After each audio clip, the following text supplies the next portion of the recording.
కొనిపోయాను. యెహోవా నామమునకు స్తుతి కలుగును. స్తుతి తప్ప దూషణ మాటలు రానివ్వను, స్తుతి తప్ప నిష్ఠూరాలు రానివ్వను. కొన్నిసార్లు మనకు నిష్ఠూరాలు వస్తూ ఉంటాయి. దేవుడు అందరికీ చేస్తాడండి, నాకు చేయడండి.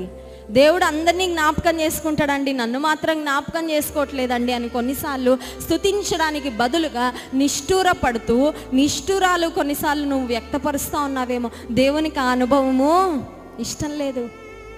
అటువంటి మాటల ద్వారా, అటువంటి ప్రవర్తన ద్వారా దేవుడు ఎన్నడూ కూడా మహిమను పొందడు. రెండవదిగా మీకు నేను జ్ఞాపకం చేయాలనుకున్న వ్యక్తి ఎవరంటే, ఆది కాండంలోనే మనం చూసే ఆ వ్యక్తి అబ్రహాము యొక్క బంధువైన లోతు కుటుంబము, లోతు యొక్క భార్య. మనందరికీ తెలుసు చరిత్ర.